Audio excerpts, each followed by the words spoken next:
चलिए अब दूसरा वाला हो गया बोले। तो इस जुबली रिपोर्ट को पढ़ कर के लोग समझ सकते हैं कि अपने देश के हालात को देखते हुए किस तरह से हमारे देश में अस्थिरता पैदा कर किया जा रहा है और देश के शासक पदों पर ईसाई धर्म अधिकारियों को नियुक्त करके देश को अपने अधिकार और नियंत्रण में बनाए रखने का ठोस उपाय किया जा रहा है। ये तो जुबली रिपोर्ट से ही सब आप लोग समझ सकते हैं। उसी तरह से भारत उसका सिक्का लिया होगा। उसके बाद भारत के 1, 2 और 10 रुपये के सिक्कों पर किस तरह से ईसाई धर्म समाज का ईसाई धर्म का मुख्य चिन्ह जो क्रूस के रूप में है किस मतलब कला के माध्यम से बनाया गया और बना करके भारत के 1, 2 और 10 रुपये के सिक्कों पर जारी किया गया।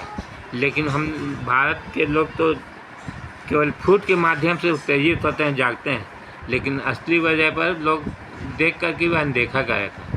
खैर ये विषय तो देश के लोग जैसा सोचे समझे, इससे हमको क्या, लेकिन मेरा कर्तव्य है कि लोगों को बताएं जिससे भारत जो है भारतीयता के अधिकार और नियंत्रण में बना रह सके। यदि लोगों ने इस विषय पर ध्यान नहीं दिया तो जो होना तो होगा, लेकिन मेरा कर्तव्य है कि लोगों को बताएं। अगर समझ सकते हैं लोग तो समझें।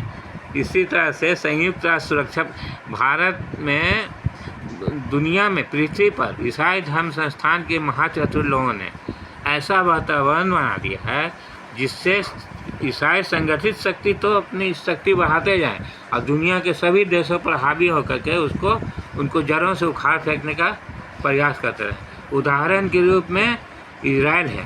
इजराइल को स्थापित करके किस तरह से फ़लस्तीन के लोगों ने उनका स्वागत किया, उनको अपने धरती पर मतलब दामाद की तरह उसको इज्जत दिया। लेकिन उन लोगों ने क्या उसका परिणाम किया जिसको आज दुनिया भर के लोग देख सकते हैं। उनको उनके धरती से उखाड़ फेंक करके उनको आग और खून के भंवर में ढकेलते हुए मौत की सीमा में पहुंचा रहे हैं। उनका वजूद तक मिटाने का ठोस उपाय कर रहे हैं। जबकि यहूदी धर्म जो है इतना पवित्र धर्म है जो पवित्र ईश्वर ने जो है इज़राइल जो याकूब अलैहिस्सलाम